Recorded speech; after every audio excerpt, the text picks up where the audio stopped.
Thank you for joining us. My name is Sarah Zenaida Gould, and I'm the Interim Executive Director of the Mexican American Civil Rights Institute.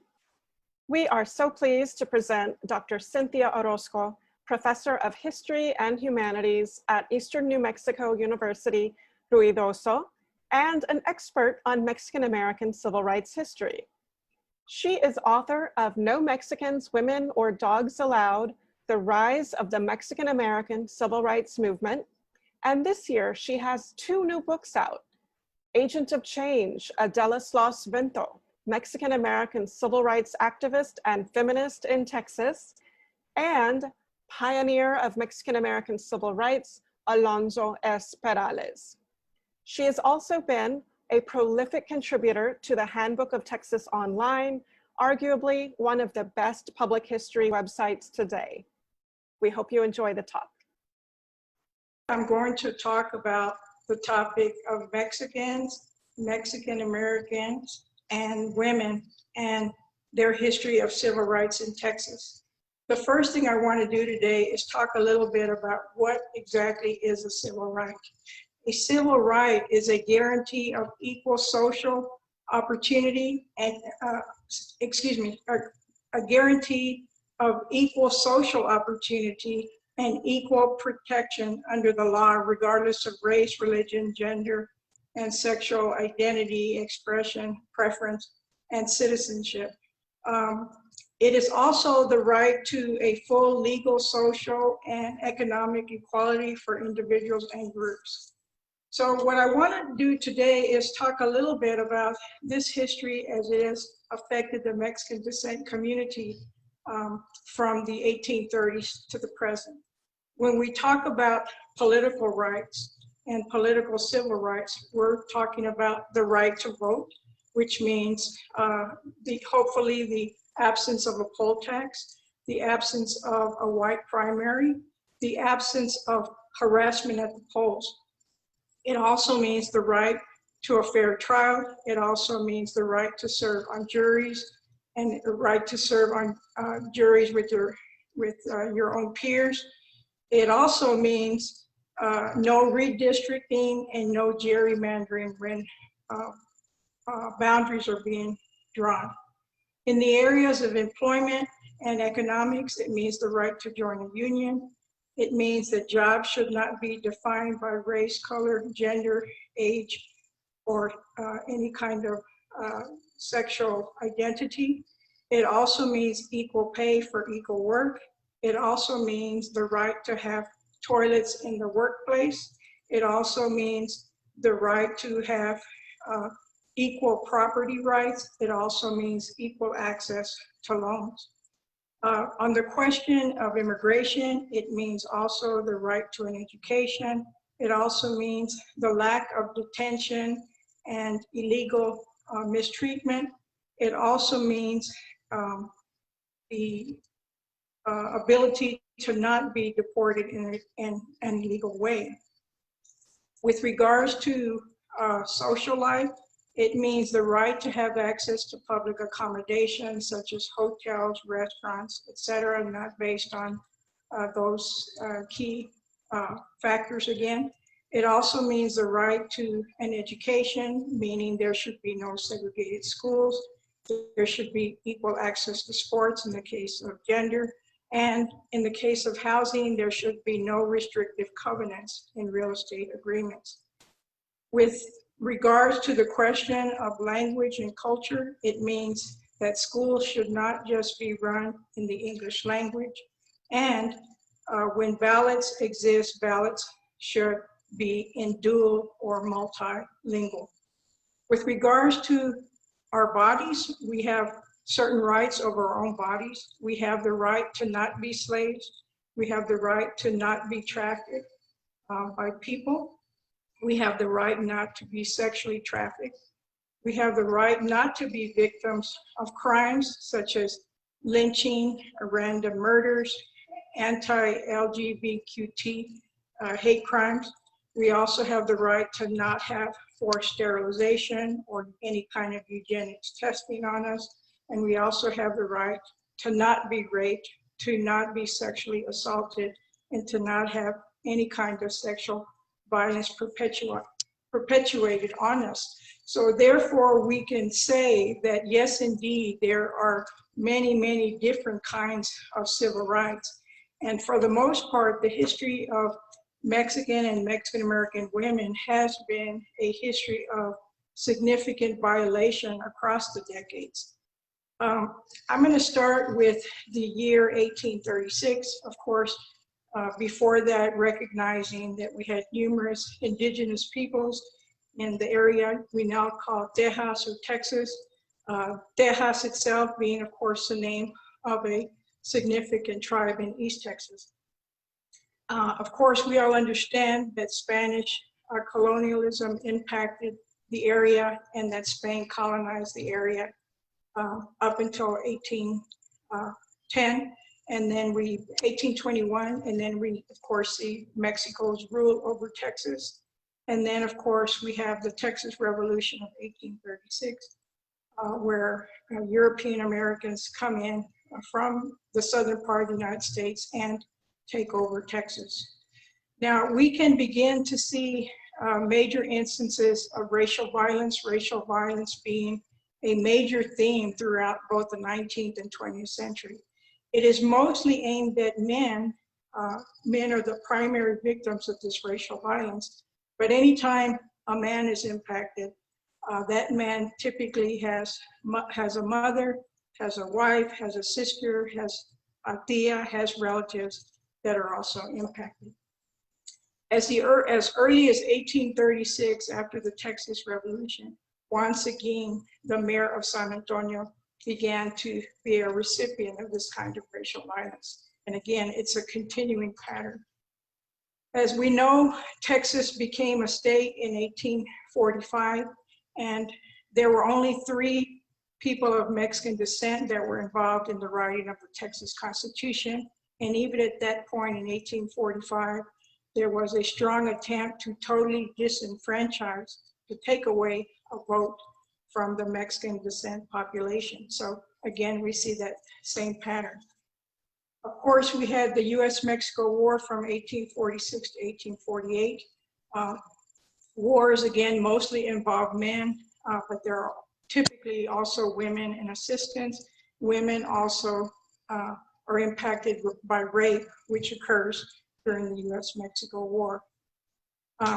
As time goes on, we are part of Texas. We are a subordinated ethnic community inside of Texas.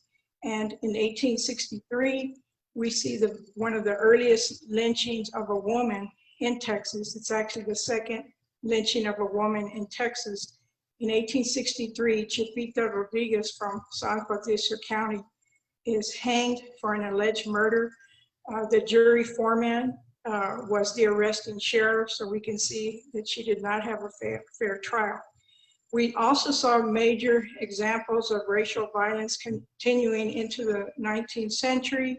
We saw the Cart War in the Goliad area in 1857. We also saw the Salt War in El Paso in 1877. We do have also the beginning of lynching, and we know that at least from 1885 to 1942, that at least 53 persons of Mexican descent were lynched, including some women. Texas is actually third in the highest ranking number of lynchings in the United States. Again, partly due to both the African American and Mexican presence in the state. We do have significant ethnic resistance that has occurred from 1836 on. I might mention Juan Cortina of the Brownsville area, who was already concerned with the expropriation of lands connected to the Treaty of Guadalupe Hidalgo of 1848. Also, Catarino Garza is another prominent name that we have for the 19th century. Moving on into the 20th century, one of the very first cases that we see where someone's civil rights are highly violated is the case of Gregorio Cortez, who was in the Manor area, Karnes City area, Gregorio Cortez shot a sheriff, and there was a misunderstanding, a mistranslation. We do know that he did not receive a fair trial. We know that he was in 11 jails in 11 different counties. His case went on for about 5 years, 3 or 4 years, and then he was finally pardoned. We do know that women were involved in what we call the Gregorio Cortez Defense Network, providing financial assistance, keeping the community informed of what was happening to Gregorio Cortez. Also in the early 1900s, we see the existence of the Partido Liberal Mexicano. The Partido Liberal Mexicano is a transnational organization, both in Mexico and throughout various places in the United States. It is an anarcho-syndicalist organization, and they are fighting the dictatorship of Porfirio Diaz. So we know that women were involved in this PLM. Some notable names were Sara Esther Ramirez, who was both a poet and a labor activist, Maria Teresa Villarreal, who also had a newspaper called La Mujer Moderna, the Modern Woman. We know that these groups were in places like Laredo, San Antonio, Del Rio, El Paso, as well as rural towns throughout Texas and other places. And there were 165 clubs of the PLM alone in Cameron and Hidalgo County.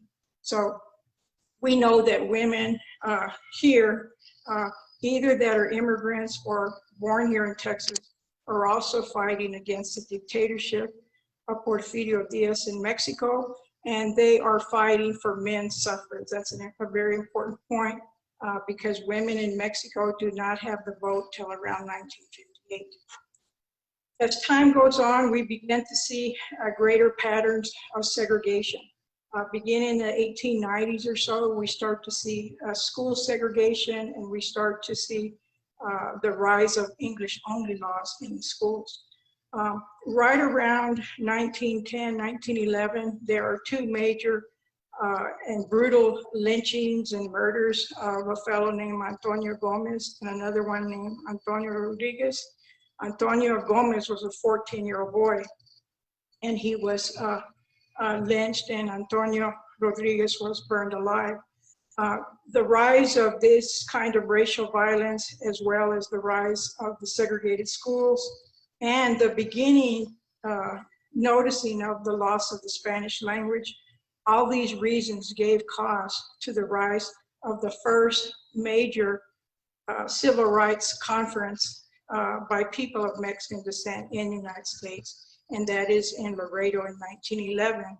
And it is the Edad family, a prominent, civically minded family, a prominent family that owns a newspaper called La Crónica, in which they begin to use their paper to argue for our civil rights.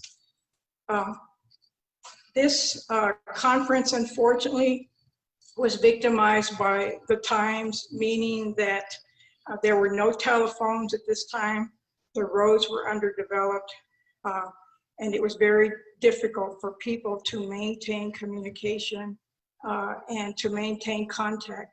Nevertheless, following that organization or that conference, we did briefly have an organization that daughter Jovita Edad formed, La Liga Feminist, that taught children in the schools, in a private school, and also sought to educate Mexican children outside of the traditional schools. Following again the organization, we see throughout a number of places in Texas a group called the Agrupación Protectora Mexicana, the Mexican Protective Group or League. And this was in San Antonio and other places. They sought to protect farm renters and laborers for the lack of a contract for unpaid wages and unequal wages. Again, this is mostly reflects the rural nature of much of the Mexican population, people who do not own land, but are farm renters or farm laborers. Also in the 1910, we see what we call La Matanza from around 1915 to 1990, primarily in the Valley in South Texas. The estimates of those killed by the vigilantes and the Texas Rangers and random folks as well as local law officials, the numbers vary between 300 and 5,000. Again, no one thought it was important enough to count the bodies to identify the individuals. At that time, they were seen simply as greasers, as dirty Mexicans, and as bandits. Again, recall that the Mexican Revolution had started already. Again, it had somewhat started with the PLM was kind of an early precursor to the official revolution. There had already been some major acts of resistance. But again, the Mexican Revolution, mostly we talk about it between 1910 and 1949. So women were also killed in that matanza. Again, mostly it's men, but women were also killed. And again, women are victimized by any men who are killed as well. Around that same time period in West Texas, along the Big Bend area, in a little town called Porvenir on this side of the border, there's also a major massacre called the Porvenir Massacre, where 15 men are killed. The rangers and other law officials simply knock on their doors, pull them out of their house, and they are killed. The women mostly become widows. They are forced to move to Mexico in fear of their life, and their lives have been economically marginalized from that point on. Because of the severe tragedies that had occurred throughout La Matanza and the Porvenir Massacre, we had one Tejano Mexican-American state legislature by the name of J.T. Canales. J.T. Canales, his family was a recipient of a Spanish land grant, so his family was one of a few that were able to maintain their wealth. They maintained their wealth through land, then also through cattle, also through cotton, and then later through oil. But in 1919, J.T. Canales, who was the only Tejano lawyer in the entire state at the time, and there are no women Tejano lawyers until there's one in the 1950s. But he is very much disturbed by the racial violence he has seen. He calls for a reduction of the size of the Texas Rangers. He also asks that Texas Rangers require experience to be law officers and that they display good conduct. Again, a few of his recommendations are taken into consideration. And luckily, the transcripts of that entire investigation are available, although we also understand that various librarians or politicians sought to hide that transcript for many, many years. We also have resisted it in another way, and that is through the formation and participation in what we call the mutual aid societies or mutualistas.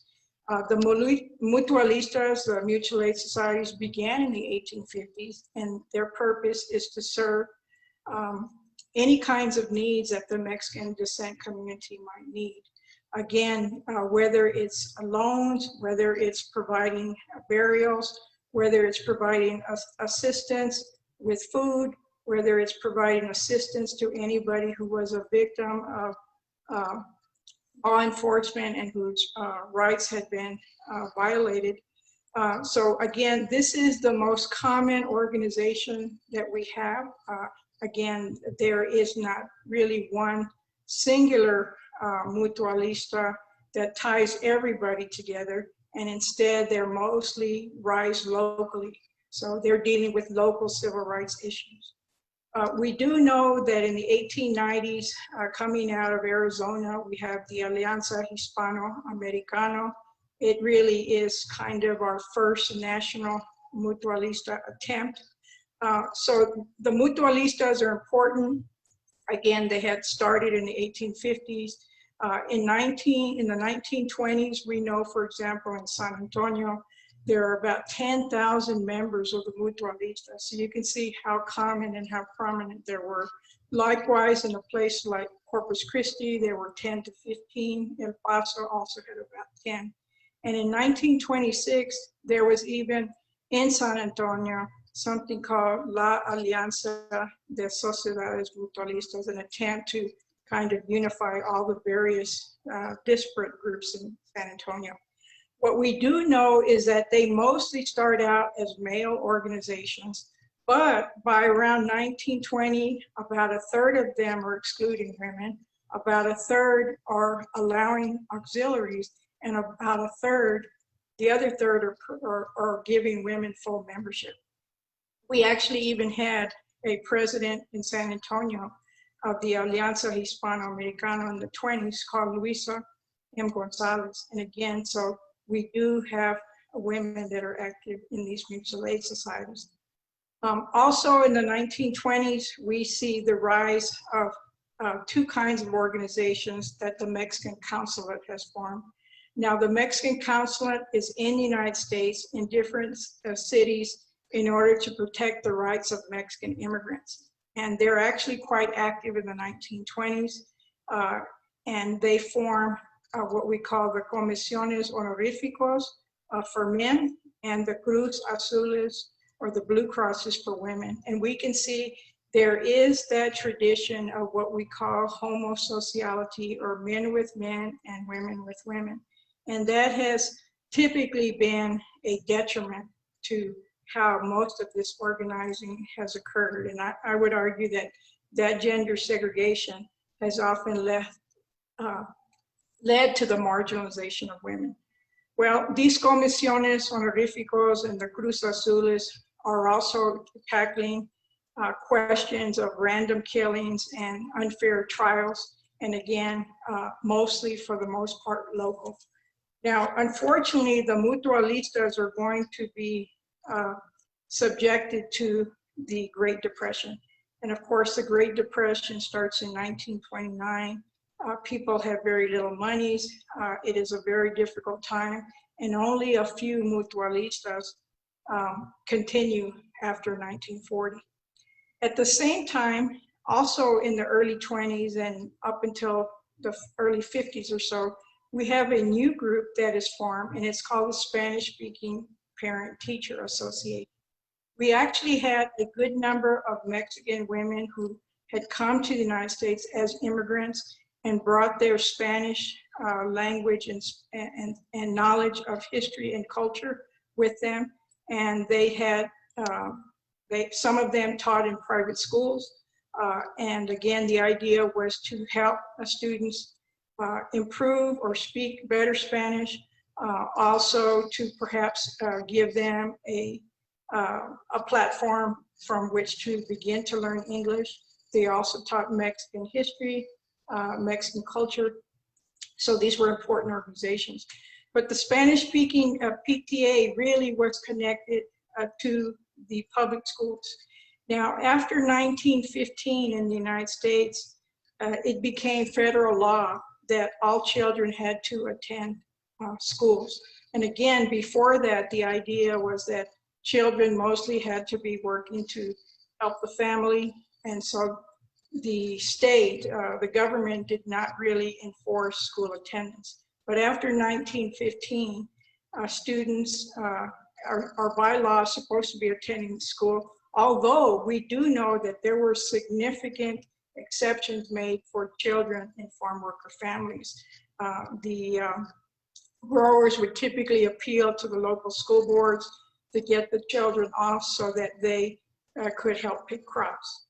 The Spanish-speaking PTA, again, was very important. The LULAC organization, League of United Latin American Citizens, which was founded in 1929 in Corpus Christi. Well, the chapter in San Antonio, Council Number 2, organized 8 different Spanish-speaking PTA organizations in San Antonio between 1931 and 1933. Here we see, for example, the important work of Carolina Malpica Munguia, and perhaps today she's mostly known as the grandmother of Henry Cisneros, one of San Antonio's mayors, actually the second Mexican-American mayor of San Antonio around 1970 or so. And the Spanish-speaking PTA, for example, helped to raise funds for the Del Rio versus Salvatierra case, that being the first major legal case against segregated Mexican schools. Anyway, so there were very few Native Mexican Americans who were teachers at this point. There were very few, but those that were here played a very important role as teachers and as leaders, and sometimes as feminists in their community. I mentioned also that at the end of the 1920s, we see the rise of the LULAC organization. Again, League of United Latin American Citizens. LULAC was formed in 1929, although there was another organization called the Order Sons of America, which existed before it in 1920. And the Order Sons of America, and again, you can tell by the name Sons, was a male organization. Again, the idea was that women should be in the home, women should not be in politics, and therefore women were not initially excluded, or were initially included. But what we see happening is that we know that even before the LULAC really got started, that women were finding different ways to assist in their civil rights endeavors. For example, in Corpus, we had something called the Alpha Club, which assisted the Order Sons of America in Corpus. Also, before we had Ladies LULAC, we had Ladies Auxiliaries in San Antonio, Kingsville, and Alice. And so in San Antonio, the Ladies LULAC did organize there. It organized in a number of different places. So by 1940, there were 18 different councils. This is in the state and as well as in New Mexico. And then by 1959, we had 16. And again, the flow of many of these organizations is to come and go. But again, Ladies LULAC played an important role. In Goliad, for example, the Ladies LULAC Council helped to desegregate the Mexican school. In Laredo, they took up a case of a boy who had been severely whipped. We also know that Ladies LULAC is so key to the beginning of electing Mexican Americans, mostly men. Again, we're gonna see Gus Garcia elected to the school board in San Antonio. We're gonna see Henry B. Gonzalez elected to the Texas legislature. We're gonna see Raymond Baez elected as mayor in El Paso, a major sized city around 1960. And so really, the Ladies LULAC is providing much of the backbone of the voter registration drives, the poll taxes, and getting women to be civically engaged. Ladies LULAC continues, and it remains for the most part segregated by gender, really up until the 1970s, when we begin to get a feminist movement that calls for no gender segregation and to allow men or women to join whichever council they might. We do see very slowly women making strides within LULAC. We don't have the first Texas State Director of LULAC that's a woman, Dolores Adame Guerrero from Houston, till around 1970. Much later, we're gonna see Belen Robles, Rosa Rosales, Margie Moran become national presidents of LULAC, because today more than half of all LULAC members are women. Now let me go back a little bit and talk about the Salvatierra case. The Salvatierra case began in 1930, and it's the first major desegregation lawsuit. In 1942, there were 122 school districts in 59 counties throughout the state of Texas that had separate schools for Mexicans. Again, these had been on the rise since the 1890s, but especially once we had the Mexican Revolution begin from 1910 to about 1929, we had 1 million Mexicans that had moved into the United States. And so essentially, particularly the Southwest is becoming re-Mexicanized, and it's a cultural revival as well, but it also creates new challenges because now there are more poor Mexicans in the state of Texas.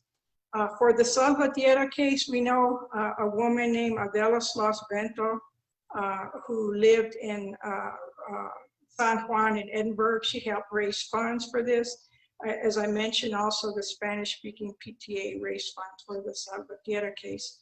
But again, we're not going to get a full desegregation of the Mexican schools until 1948 or so. As the Depression began, we began to see new challenges and the continuation of old problems. The Depression made everything much more difficult because so much of our community was a working class community. More and more of our community was an immigrant community, and more of our community was a Spanish-speaking population. Again, so in San Antonio around 1934, Council 16 of LULAC begins an investigation of the schools and the school buildings. And essentially, they find that there is severe overcrowding. They see that the funding is not equally distributed there. For example, on the west side, $24 was being spent per pupil, where on other parts of San Antonio, $35 was being spent. So they're calling for new buildings, more schools, better books, just a need for general improvement. And again, we know that this did become a mass movement, and we know that at least 75,000 people at one point were involved in this school defense effort. And there were public meetings, public gatherings. It extended into the 1950s. It declined in the 30s, but then it was revived and had some successes later, particularly after Gus Garcia was elected to the school board, and he would have been the first one in San Antonio. Also, I want to go back a little bit and say something about some of the key women in the LULAC organization. Again, Ladies LULAC had been founded in 1933, but we see most of the women do not have a feminist awareness. Again, what we would call the feminist movement really does not occur in the United States till the late 60s and the early 70s, despite the fact, of course, we had a very prominent suffrage movement for many, many decades since the 1830s or 40s. But again, for the most part, those suffragists were white and also African-American. African-American women were significantly involved in the suffrage movement. For the most part, suffrage organizations in Texas did not want to include dirty Mexican women in their groups, and therefore we do not see the names in Texas of Mexican American women working so closely in conjunction with these women. There's probably a few exceptions. But in the LULAC organization, I want to mention that the most prominent feminist was a woman named Alice Dickerson Montemayor from Laredo. And she wrote several significant articles. She wrote one for the LULAC News. This was their national newsletter called Women's Opportunity in LULAC. And she wrote another one called Son Muy Hombres. The Son Muy Hombres is quite interesting because she is criticizing the national president of LULAC from Harlingen, who has refused to address the letters that women from El Paso and their Ladies LULAC Council had been trying to reach him, and he just ignored them because they were women. So Alice Dickerson Montemayor is a fiery woman who decided to speak out against sexism in the LULAC organization. We also have a number of quite outstanding women who were active in the civil rights organization of LULAC, mostly again in Ladies LULAC. In El Paso, we had Esther Machuca, who was born in Ojinaga in Chihuahua, and she helped to establish Ladies LULAC in Dallas and also in Las Vegas, New Mexico, as well as in California and Arizona. She was still active in 1975. She was a very important leader in the early days. Also, especially in the 50s and 60s, Carmen Cortez of Houston was the national secretary for LULAC. And had she been a man, believe me, she would have been a national president. But in the 50s and even early 60s, most of the LULAC men would not have tolerated a national woman president. Carmen Cortez is also supposedly the first Hispanic or Mexican American hired in Harris County that had a white collar job. So she was an important figure there. Also in El Paso, we don't want to forget Lucy Acosta, who was quite active there for decades and is known for establishing Project Amistad, a project to empower the elderly of El Paso.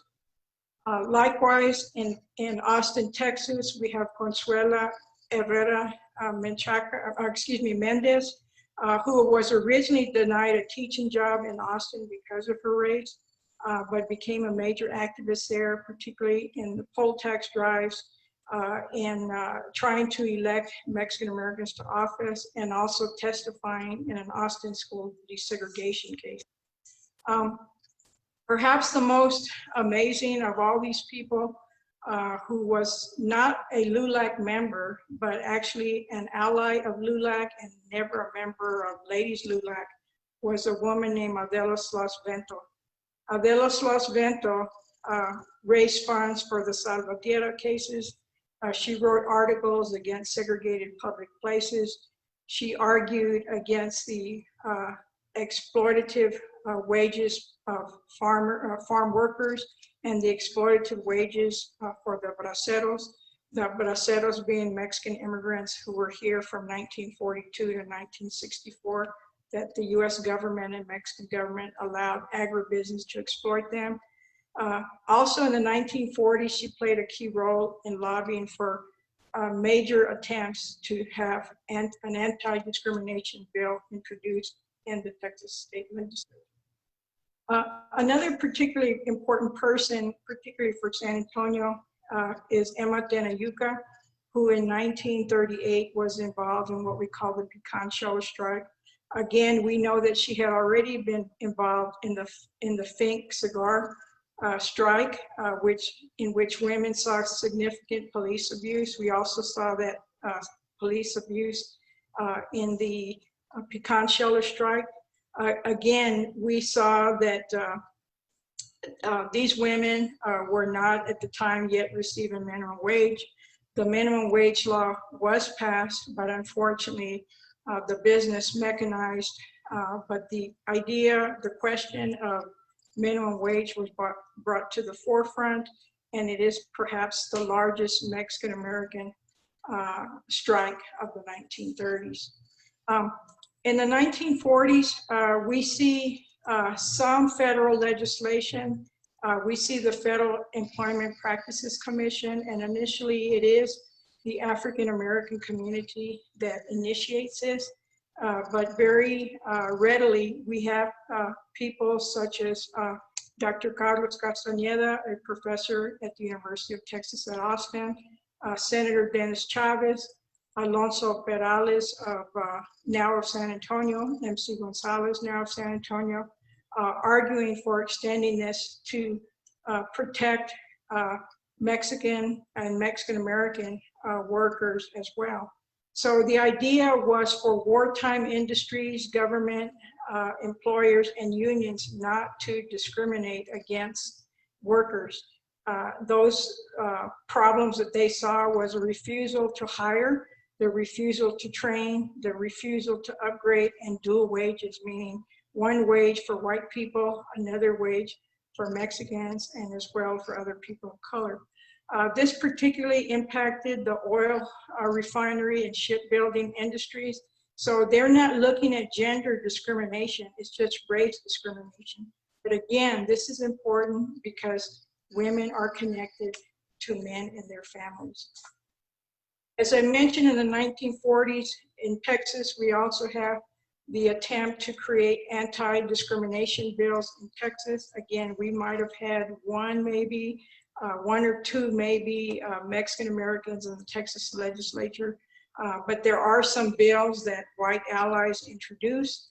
But unfortunately, most of the legislators were white and racist, and they laughed publicly when these bills were introduced.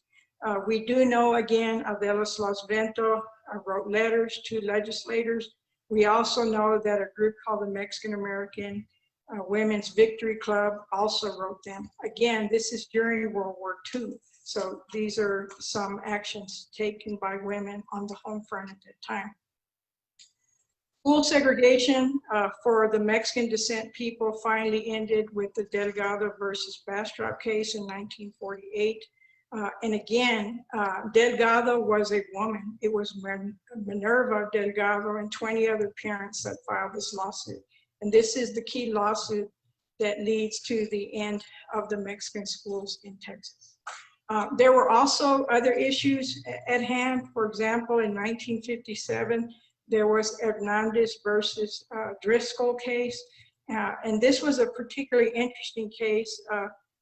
There was a young woman named Linda Perez, a young girl who had been put in the Mexican first grade. The assumption was that all Mexicans should have been put in the Mexican first grade that was Spanish speaking, but she only spoke English. But anyway, so someone related to her, I believe by the name of Hernandez, filed this case on her behalf.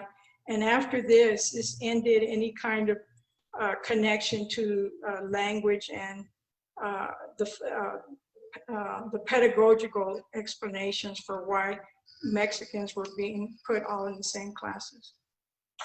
We also have, in the 1950s, we have the Hernandez case. The Hernandez case actually went to the Supreme Court. It came out of Edna, Texas, originally as a murder trial event. But what we do know is that in Jackson County, that no person of Spanish surname had served on the jury for the last 25 years. I should also mention that 1954 is very important because that is the same year that in Texas, for the very first time, that women are allowed to serve on the juries. So anything before 1954, it was understood that it was all men that were to serve on the juries. We know for the Hernandez case that somebody like ex-commissioner Albert Peña talked about that they had tamale fundraisers. Well, you know and I know that in the 1950s, the people making the tamales are the women. So the women are doing significant fundraising for the Hernandez case. Shortly after World War II, we had the formation of the American GI Forum. The American GI Forum was for veterans and their families. We also know that there are women's chapters of the American GI Forum. Likewise, we see the American GI Forum women organizing food fundraisers as well as Queen Contest. The Queen Contest is funding much of the monies that the American GI Forum is paying for these key desegregation lawsuits in the 1950s. So again, we see that Mexican and Mexican American women are significantly involved. We also connect the American GI Forum to what we call the Felix Longoria affair in a little town called Three Rivers, not far from the Corpus Christi area. And Felix Longoria was a veteran, and his funeral home refused to bury him because he was a Mexican. And it was his wife and his sister who contacted Dr. Hector Garcia of the American GI Forum so that Felix Longoria could be properly buried. And as we know, he was finally buried in Arlington National Cemetery due to the intervention of LBJ. So again, here's where we see that women are intimately involved into this civil rights affair. In the 1950s, we were in the midst of still having the Bracero program, again, which began from 1942 to 1964. And what we do know is there was a major study written at the University of Texas at Austin, and it made, the title of it was something like the wetback in the lower Rio Grande Valley. Now, we also know that in 1954, the US federal government officially referred to something called Operation Wetback. So that was a derogatory slur that was very commonly used in the 1950s. Well, in Mission, Texas in 1952, many people of the Mexican descent community organized against this pamphlet. There had been numerous interviews conducted with growers, politicians, and ordinary folks in the valley, giving their opinions about the Mexican descent community. But the editing job was done very poorly, and so it looked like the University of Texas endorsed these racist statements, and so there was a major conference in Mission, Texas to renounce the so-called wetback pamphlet in 1952. Adela Sloss-Vento wrote about this particular incident, and she also did a tape recording of some of the speeches there. So again, she played a prominent role. The Bracero program finally did end in 1964. Nonetheless, the problem of farm workers continued. Again, recall that in 1938 or 39, when federal laws were being created during the New Deal, that we did not get minimum wage applied to house workers or housekeepers, and also to farm workers. Note that it would have mostly been women of color and poor white women who would have been working as housekeepers, and note that it would have mostly been people of color working as farm workers. And there was no official minimum wage for these two groups. So very readily we see institutionalized racism, sexism, and classism in federal law here. So in 1966, we have a major event, a Starr County strike, again in South Texas. It's also called the Valley Farm Worker Minimum Wage March, or La Marcha. Again, they're arguing for minimum wage for farm workers. The rangers and local police are also involved in harassing some of the marchers. Again, there have been significant efforts for farm workers. For example, in the Lubbock area, Trini Gomez had been important in fighting sexual harassment of farm workers. Rebecca Flores Harrington has fought for toilets for farm workers, unemployment insurance, and also the right to ban the short hoe, which was an oppressive way to get some crops. Maria Flores has been another important leader in the farm worker struggle. As time went on, especially as the feminist movement started to gain some strength in the late 60s and early 70s, we see more women getting involved in politics.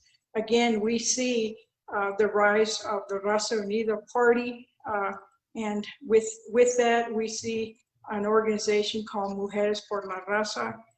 Evie Chapa and Marta Cortera play a key role in writing women into the party platform.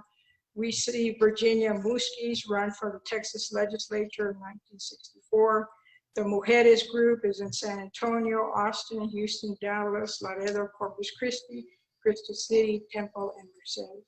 And right around that same time, we also have the high school walkouts in Ed Couch, Elsa, San Antonio, Kingsville, Crystal City, San Antonio, Edgewood, and Lanier. Again, we see in Crystal City somebody like Severita Lara walk out with numerous students protesting the lack of Mexican-American curriculum, the oppression suffered by students for speaking Spanish in the classroom or on the playgrounds. We see that happening. In 1971, we have a national conference in Houston, the Conferencia de Mujeres por la Raza, in which we see 600 women from 23 different states come. It's really the first major national conference outside of the conferences that LULAC or the American GI Forum would have had. Again, all types of gender discrimination are being addressed.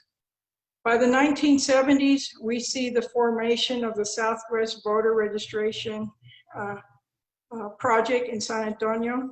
Again, they're fighting gerrymandering, which has become a very common way to marginalize our community. We see major voter registration drives. We see the rise of Lidia Camarillo, who rises to become the director after 3, I think, male leaders. She plays an important role later in the National Democratic Convention. I also should mention in the early parts of the Chicano movement, we saw the creation of MALDEF in 1968. These were mostly Mexican-American or Latino lawyers.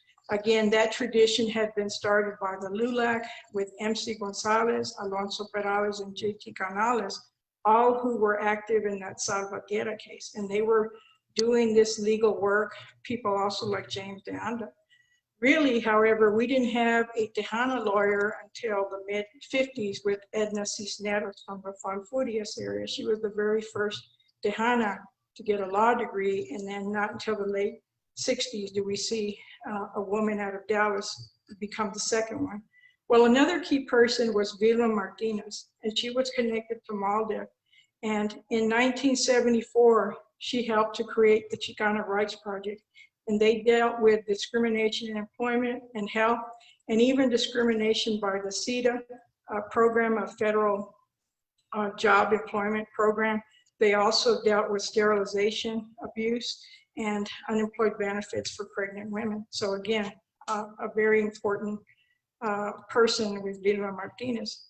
Also in the area of immigration, Maria Jimenez has probably been the most important immigrant activist in the area of Houston. She was also an early ally of the gay and lesbian community. Also in 1981, we see Mujer Obrera appear in San Antonio. In El Paso. Again, El Paso was the 3rd largest garment factoring city in the United States after New York and Los Angeles. And it starts as a result of the major Ferris strike, where 85% of the workers are Mexican descent. They did not often have minimum wage, and there was wage theft. The Mujer Obrera became a permanent institution working to empower women. Also, of course, over time, we had people like Linda Chavez Thompson, also out of Texas, who becomes a VP of the National AFL-CIO, very important in labor rights. We also see the rise of LGBTQ rights. Again, this has been parallel in our community, perhaps a little slower than in others, but we saw, for example, the rise of the Llegó organization, a national organization, was in Texas. We also have the important voice of Gloria Anzaldúa in the mid-'80s, who writes an important book, Borderlands, La Frontera, the New Mestiza. We also have the Esperanza Peace and Justice Center that has been established in San Antonio since 86 or 87. They have displayed the first art exhibit on queers and AIDS. They serve 70,000 people a year. They also sued the city of San Antonio on the question of free speech. Also, I'm happy to say that even in LULAC, we have had significant change. For example, in 2016, LULAC in Dallas created the Rainbow Council, and they are committed to fighting and protecting and affirming the rights of transgender and gender non-conforming people. So then you can see then across the decades, we have had numerous institutions, numerous organizations, numerous activists that have worked to create a better and more just Texas, a Texas that indeed has civil rights for all. I have a slideshow about Mexican and Mexican-American women and civil rights, and so I want to share this with you today. This is a print, I believe, of Chipita Rodriguez. Again, she would have been the second woman hung in Texas. Lynching is mostly by men, for men, but there are some rare occasions. We do know that the first woman was actually a African-American slave. Here we have a picture of Sara Estela Ramirez. She is a poet, a labor activist, and a member of the Partido Liberal Mexicano, and also a prominent writer, died very young. Here we have Jovita Idat, who formed the Liga Femenil in Laredo, a free school for Mexican children. We also know her as somebody who stood against the Rangers when they attempted to come into the family's newspaper and destroy their press. And we have, of course, a recent book about her by Gabriela Gonzalez, or in part about her. Here we have a picture of a mutualista from Brownsville. This is a rare photo because mostly we tend to have pictures of men in the photo. This one looks like it's mostly women or all women. And you can see the Mexican flag in the background. You can see their banners. This might be their typical and regular hall that they are able to use. This is a picture of the LULAC Constitutional Convention in Corpus Christi in 1929. And again, they were all men. That's one of the things that stands out with this photograph. But by 1930, the second photo of the second LULAC convention, you can see that there actually are women there. And I think it would be misleading to say, well, they're only there cooking or they're not paying attention to politics, because women are political. And sometimes they're political by themselves. Sometimes their husbands are not involved. Sometimes they're not married. Sometimes they're widows, and they can be independent thinkers on their own. Here we have a picture of Maria L. Hernandez. Maria Hernandez was a Mexican immigrant. She never renounced her Mexican citizenship, yet she was involved in a group called the Orden Caballeros de America. It's one of the mutualistas that survived past the 40s and I think into maybe the 50s. She was a role model for the Raza Unida women, as she was still alive at that time. She's also the author of what I think is called México y los poderes que dirigen el pueblo. This is a picture of one of the organizations where she was an orator. This is the Liga Pro Defensa Escolar in San Antonio. And again, you can see this is a mass movement here. These are all children, but again, parents were intimately involved with this organization. Here's a picture of Alice Dickerson Montemayor, the first feminist in LULAC. And for those of you from San Antonio, the mother of Aurelio Montemayor, a major Chicano movement activist and also educational activist in San Antonio with the IDRA organization. Here we have a picture of another group which we don't have very much information about, the Federación de Sociedades Mexicanos y Latinoamericanos. This photo might be Maria Hernandez speaking to them. Again, it was common for her to speak at public rallies. She also had a radio program in the early 1930s, along with Carolina Mampica Munguia. Both of them were women who were active in radio. Here we have a picture of Emma Tenayuca, and I suspect we have so many photos of Emma because she was quite photogenic. She also had a wonderful mind. She was a member of the Communist Party and wrote a very important essay on, along with her husband at the time, called The Mexican Question, where she talks about the problem of organizing workers and organizing the ethnic Mexican community. Here's a picture of a young Adela Sloss-Vento in the 1920s when she graduated from high school. Again, most Mexican-American women will begin to graduate really in the 1950s. So college is so rare, but even high school was not common, 20s, 30s, and 40s. Here we have a picture of Ladies LULAC. Again, the ladies are having lunch together here. This is at a Laredo National Conference in 1951. They did things with the men, but they also organized separately. So they have really function in two different ways. But again, it is a myth to assume that all they're doing is cooking and cleaning because they are politically engaged. Again, they're advocating for the poll tax. They're doing voter registration drives. They're raising monies for desegregation causes.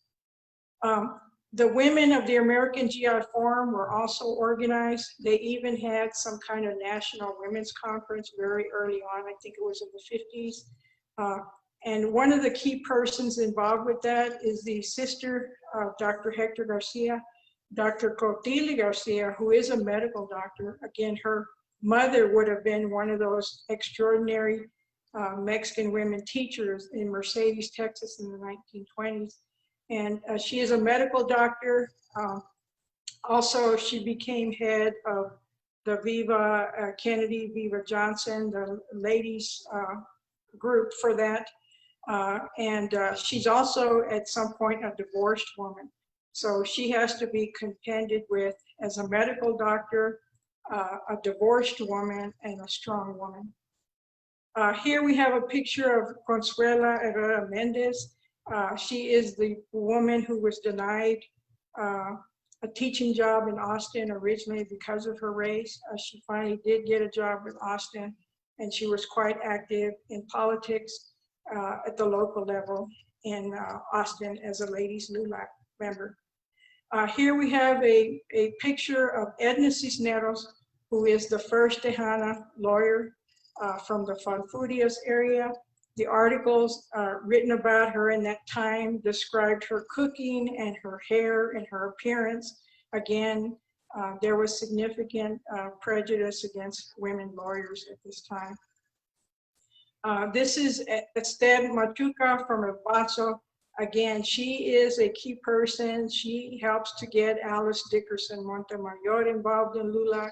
She organizes Ladies LULAC in Dallas, a major activist along with her husband, both in LULAC and El Paso. Lucy Acosta is very well known in El Paso. Again, mostly with Project Amistad. They own a significant number of vans that transport the elderly throughout El Paso. Belen Robles, of course, becomes the first woman national president of LULAC pretty late in the 2000s. So LULAC is very slow to allow women to the top leadership, but again, is highly common today and not at all unusual. Rosa Rosales has also been a major labor activist in San Antonio, but also the second woman national president in LULAC. Here we have the minimum wage march. The woman in the front with the hat possibly might be Dr. Clotilde Garcia, maybe. Definitely we have Dr. Hector Garcia on the right side. Here we have a picture of Marta Cortera, a major feminist in the Raza Unida Party. Again, the Raza Unida Party began as kind of a macho organization, but feminists such as Evi Chapa, Marta Cortera, Rosie Castro from San Antonio, they helped to change Raza Unida. So it included women. They found a platform, a voice there, and Raza Unida made the Democratic Party much more inclusive of the Mexican descent community.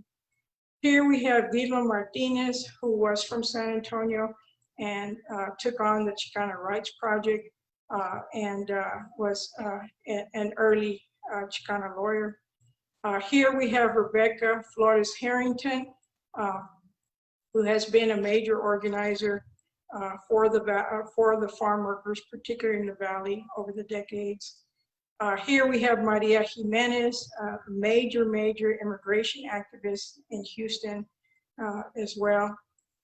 And here we have Maria Berriosabel from San Antonio, active in housing rights and all kinds of civil rights activities, and past counselor in the city of San Antonio. Here we have Gloria Saldúa, a early and radical voice for inclusion and expression for the LGBTQ community. And here we have Graciela Sanchez, also of San Antonio, the Esperanza Peace and Justice Center since 1986, expressing all kinds of civil rights concern for the poor, for the elderly, for women, for trans, for all kinds of people. And then here we have Dr. Nancy Verla of Corpus Christi, a major activist amongst teachers union in Corpus Christi, and a major activist in LULAC, and also recently began another LGBT organization within LULAC in Corpus Christi. And that ends my presentation today.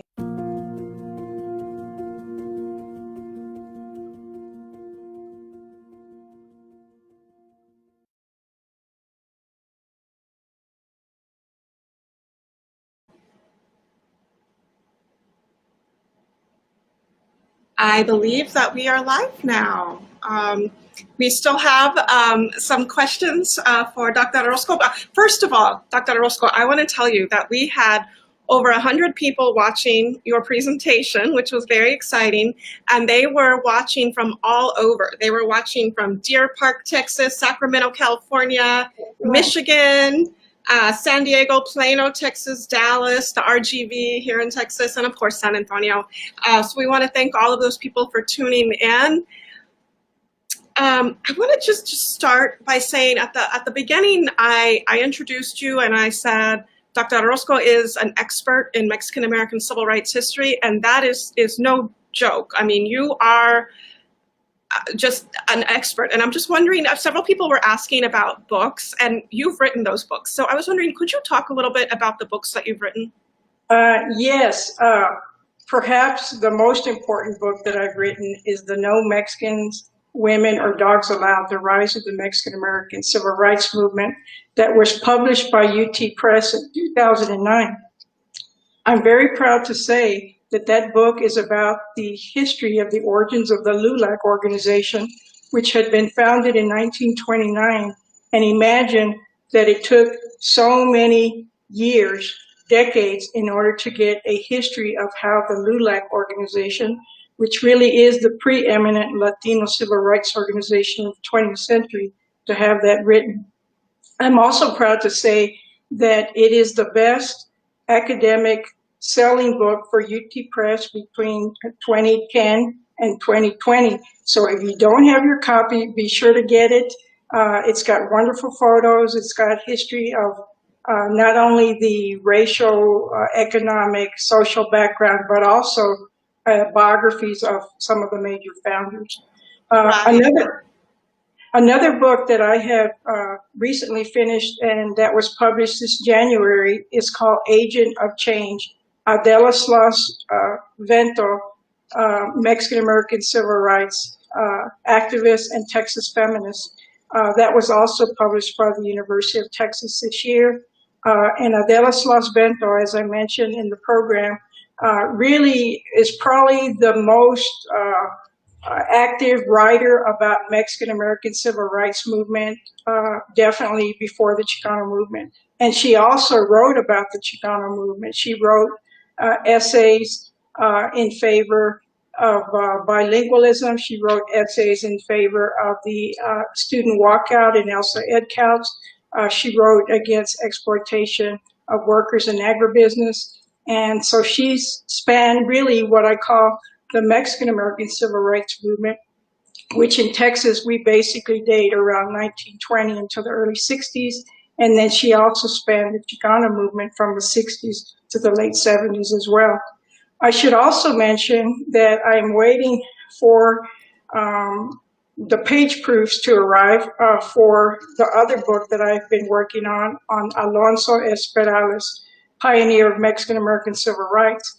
Alonso Perales was the major founder of LULAC, originally from Alice, but spent most of his adult life in San Antonio, especially 1930 to 1960. And I really would argue that, in a sense, he's our Martin Luther King. Many people do not know about him. His archives just got to the University of Houston about 10 years ago.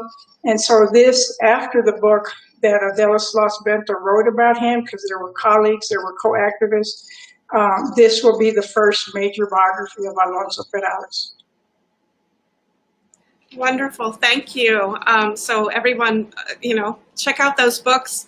I also am seeing a lot of comments basically saying that these stories that you were telling in your presentation are things that really resonate because those are stories that they've heard in their own families.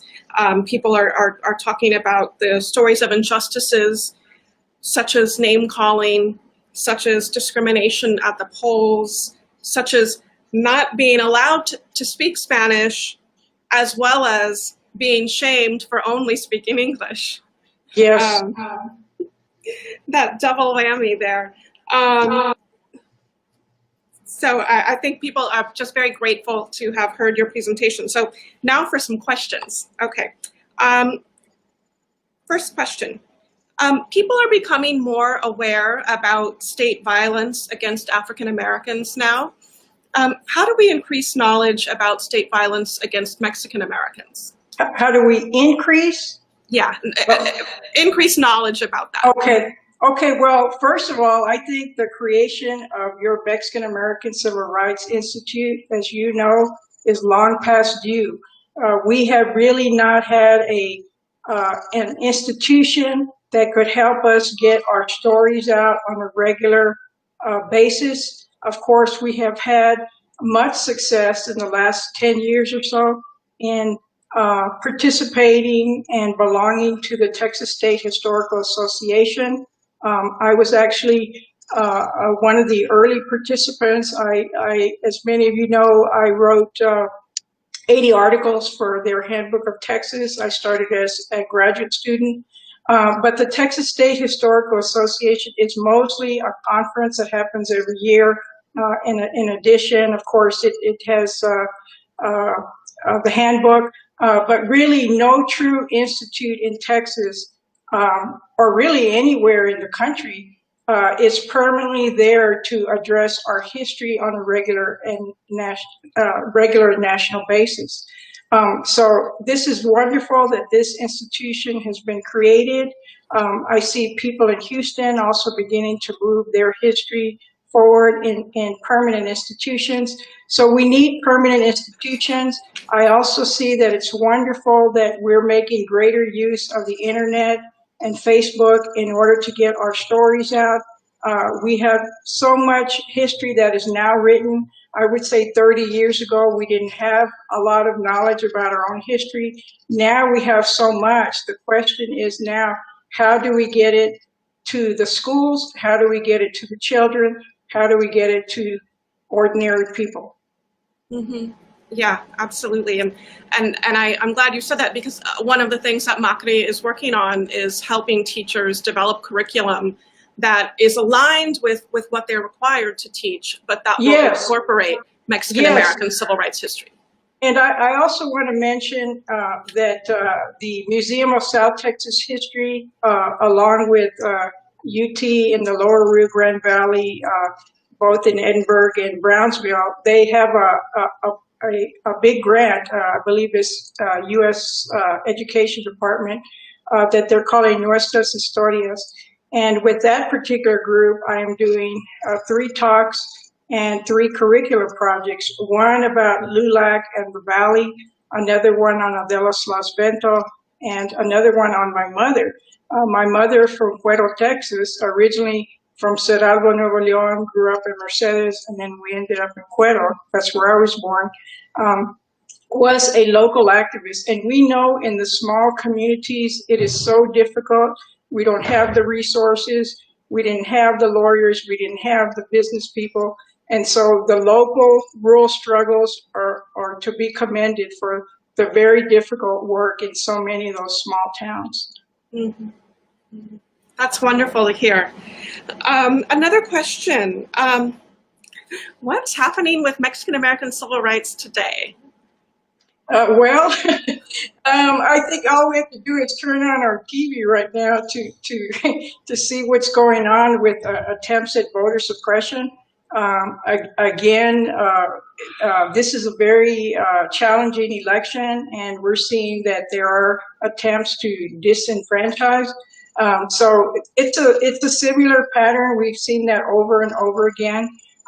And so civil rights are so varied. We have so many different kinds of civil rights, and I tried to address that at the beginning of my presentation. Right. There is also a question, I think that this must have been inspired by what you were talking about a few minutes ago, but a question about this National Museum of Latino History. Is that something that you think is going to happen? I see that happening. I think they finally signed the paperwork for this, but this has been in the works for more than 10 years. And it really is ridiculous because it has taken so long for us to establish that kind of political muscle in order to get it created. Again, unfortunately, it's not a mobile museum. You know, many people never get to Washington, D.C. in their lives. So I'm hoping that they have significant outreach projects, particularly with the established Latino museums and cultural centers or any kind of historical institutions, that they create more things online, that they also help to empower what already exists, both financially, politically, and any other way. Yeah, that's a really key point. It is for many people a once in a lifetime trip to DC, or maybe never even happens. So having these satellites, some kind of satellites or a system so that whatever they produce doesn't benefit the few people who can afford a trip to Washington, D.C. Okay. Here's a question. You mentioned earlier in your talk relationships between African Americans and Mexican Americans during the civil rights movement of the 60s and 70s. So the question is, do you believe that relations between Mexican Americans and African Americans have deteriorated? If so, why? How might we come back together?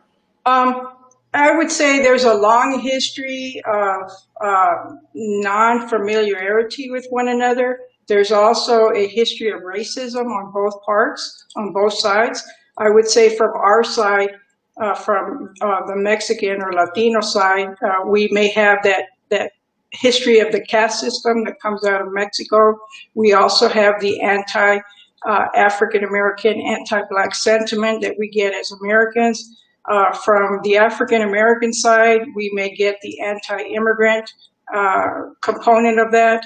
I grew up in Cuero, which was actually had a significant African American and Mexican American population that did work together. So there is some history of coalition work. I think we're getting to know each other better. And I'm hoping more and more of us do support the Black Lives Matter, that we see more connections with our African American brothers and sisters, because we do have parallels. We have a number of the same obstacles yesterday and today. Yeah. Let's see. So we have a question about advice for young Latinos in terms of having that future where our civil rights are recognized. Well, I think probably the most important thing, and it's such an old story over and over again, is that of education. Because education really is empowerment. Hopefully that education means that we have access to our own history, which until now, we're only now starting to get it into the public schools because of the important work that the groups like NOX, National Association for Chicano Studies, the Texas FOCO, and other pro-ethnic studies people are finally working to get that in at the political level. Also, you know, thank God we have had the Handbook of Texas, which is officially recognized. We had wonderful writers like Teresa Acosta, Maria Cristina Garcia, Alicia Garza. We had these people who helped to write this history since the early 90s. So that information is now online. There are numerous resources online, but again, it does need to filter down. We need that in the public schools, but we also need people to get educated.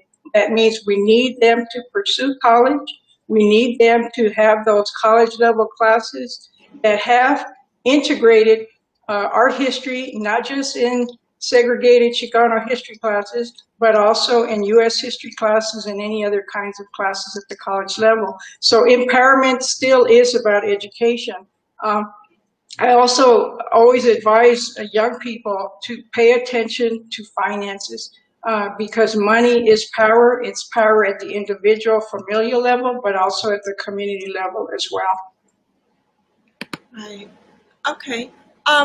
We have a comment from someone who I think went to college with you, from Armando Lopez. He's saying, oh, yes.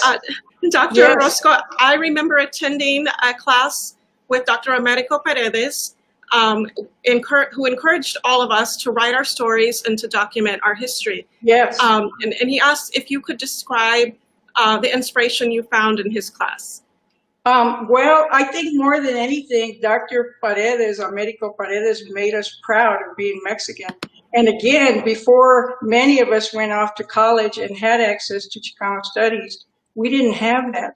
Now, maybe it was different in Laredo, but surely in my hometown of Pueblo, Texas, I never heard a single positive thing about a Mexican American.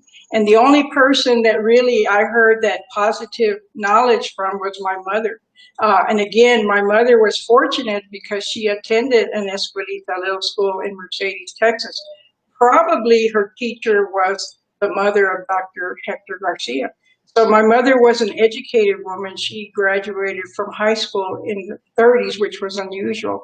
So I have a different trajectory. I know that Armando Lopez has 3 generations. His parents, he and his children have now attended the University of Texas. So there are people like Don Americo Paredes, there's people like Dr. Carlos Castañeda that we need another good, solid civil rights biography of, Dr. George Sanchez as well, who we have as significant role models, Jovita Gonzalez, who is from the Rio Grande Valley. But we also have these modern families like that of Armando Lopez that show that we can have generation after generation attending colleges, whether it's community colleges and hopefully also at the universities. Yes. One person is asking if you could share the names of the 2 children who you mentioned as having been lynched. Yes, I believe the names were Antonio Rodriguez and Antonio Gomez. The key original article about that was written by Jose Limon, who was a student of Dr. Paredes, and I'm actually proud to say that I was also a student of Jose Limon, an eminent scholar. He wrote an article on the Congreso Mexicanista in 1974 in the Atlan Journal. Now, I should also bring to our attention that it has taken about 40 years for the name of Jovita Idad to become well-known in the mainstream. Again, Dr. Gabriela Gonzalez, who I'm also proud to say was my student a long, long time ago, has written an award-winning book called Redeeming La Raza, and she talks about the Idad family. She talks about Jovita Idad. Jovita Idad has been pictured in the Google, the little decoration we see in the mornings, and she has been discussed or written about in the New York Times. So there's a long history, but again, it took about 40 years for the mainstream to learn about Jovita Edad when she was first introduced by Jose Limon back in 1974. That is how slow it has been to get our history recognized. Mm-hmm.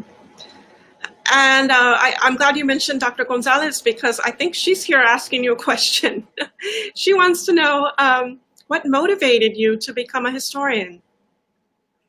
Well, I was very fortunate. In 1978, I had a wonderful teacher by the name of Victor Nelson Cisneros from Brownsville. I believe he had been a student of Juan Gomez Quinones, who had come down from UCLA to Austin to study. And he mentored me. I actually had to write a 20-page paper when I was a sophomore in college. And from that point on, I realized that we had a history, one that I did not know existed. And from that point on, I became a young historian in the making. Mm-hmm. Well, I'm getting a lot of questions about getting a copy of this. So I do just want to say it's going to stay on our Facebook page, and then we will also put a copy of it on our YouTube page. We're big fans of Dr. Orozco's work, so that will continue to be there for you. Also, if you didn't see it, I mentioned this in comments earlier, but Dr. Orozco provided a timeline that complements the talk that she gave tonight, and that was available in the event description for you to download and use. Let's see, let me just see. We have a couple of more minutes. I think we were going to try to end at 8:30. Let's see. I saw something about, detention centers. I don't know if you might want to comment on, that's not exactly new. Okay, well, yeah. Yeah, there's a long history of those as well. Of course, the detention centers, we see numerous people there, some asylum seekers, others immigrants that are coming here or migrants coming here to make a living. We see inhumane treatment. We see sexual assault. We see rape. We see suicides occurring, and children, of course, being separated from their families. So the detention centers, of course, are all around us. I'm not far from one here near Alamogordo, New Mexico. Numerous civil rights abuses. And again, thank you for all those folks who are working on these kinds of causes to make life better for those migrants who are part of our larger family. Yeah. So we are almost out of time. I want to thank you, Dr. Orozco. This was just an amazing talk. Again, it will stay up online for people to watch it later or share it with your family members and friends. I also want to share that next Tuesday, October 20th at 7 p.m., we'll have a panel discussion on Mexican Americans and civic engagement featuring Dr. Rogelio Sáenz of UTSA, Lydia Camarillo of the Southwest Voter Registration and Education Project, Dr. Henry Flores from St. Mary's, and Dr. Sharon Navarro from UTSA. They'll be talking about sort of the strength of the numbers of Mexican Americans and what kind of impact they can have in civic engagement. So I hope you'll join us again next Tuesday at 7 o'clock. We'll be putting some more information about that on Facebook.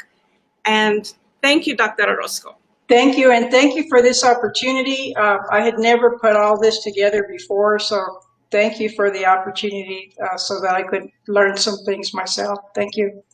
You're absolutely welcome. It was a pleasure. Everybody be safe and have a great night.